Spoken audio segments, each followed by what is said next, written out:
Assalamualaikum warahmatullahi wabarakatuh. Hari ini kita akan belajar tentang cermin cekung.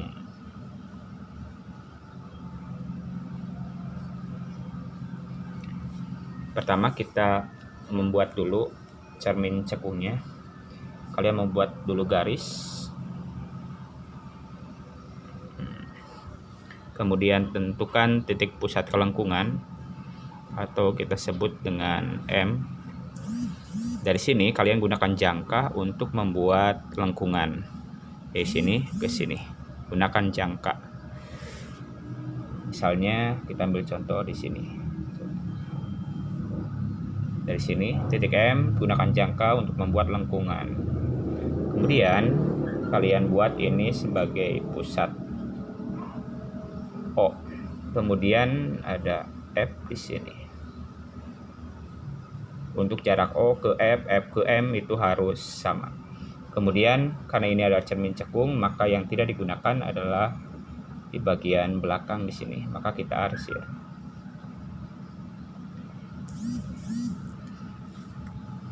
Ada M, ada F, dan ada O.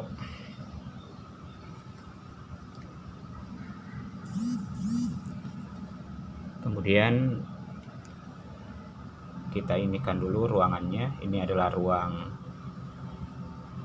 1, ini ruang 2, ini ruang 3. Jadi ruang 1 itu terletak di antara O dengan F, ruang 2 di antara F dengan M, dan dari M ke sana itu adalah ruang 3. Sementara yang ini adalah ruang 4. Sekali lagi, untuk membuat cermin cekung, kalian tentukan dulu, buat dulu garis, tentukan titik M, buat kelengkungannya, kemudian arsir hingga ini menjadi cermin cekung. Kemudian buat titik F yang ada di antara O dengan M. Jadi sekali lagi, jarak dari O ke F, F ke M itu harus sama. Ini untuk ruang. Berikutnya kita buat tentang sinar-sinar istimewa pada cermin cekung.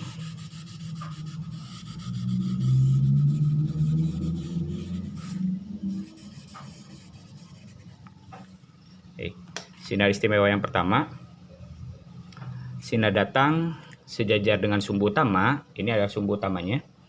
Sinar datang sejajar dengan sumbu utama itu akan dipantulkan melewati titik fokus. Sinar datang sejajar dengan sumbu utama dipantulkan melewati titik fokus ke sini. Ini sinar istimewa yang pertama. Sekali lagi, sinar datang sejajar sumbu utama dipantulkan melewati titik fokus. Kemudian yang kedua,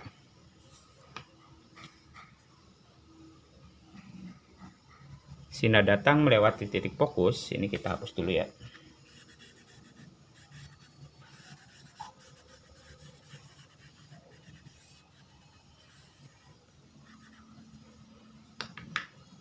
Sinar datang melewati titik fokus dari sini, melewati titik fokus, kemudian mengenai cermin, maka akan dipantulkan sejajar dengan sumbu utama.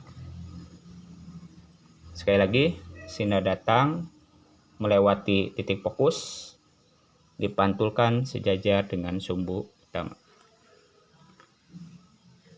Kemudian berikutnya, yang ketiga, kalau sinar datang melewati titik pusat kelengkungan, melewati M, ini kita hapus dulu.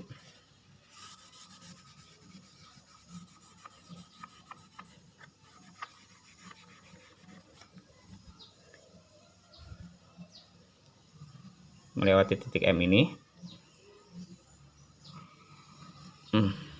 Kemudian mengenai cermin, maka akan dipantulkan melalui titik itu juga.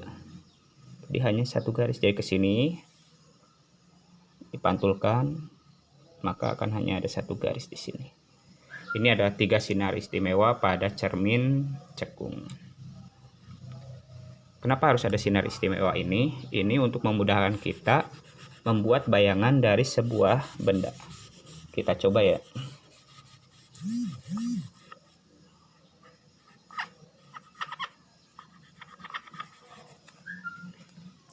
Misalnya kita punya benda di sini.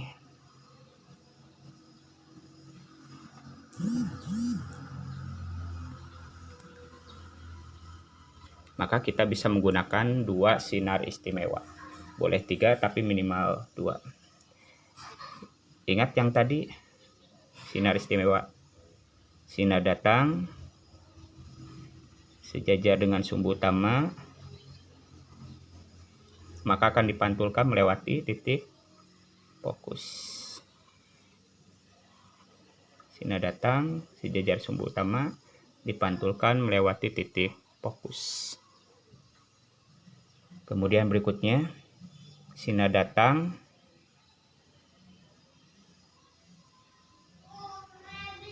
melewati titik fokus,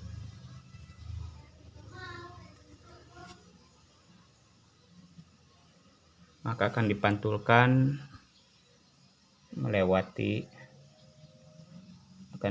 sejajar dengan sumbu utama.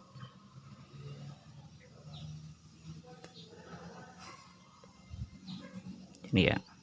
Nah, sinar datang sejajar sumbu utama dipantulkan melewati titik fokus. Sinar datang melewati titik fokus itu akan dipantulkan sejajar dengan sumbu utama. Maka akan ada pertemuan sinar nih di sini. Maka ini adalah bayangannya.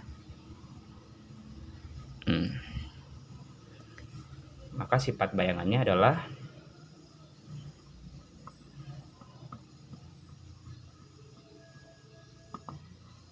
nyata, terbalik, diperbesar. Nih ya.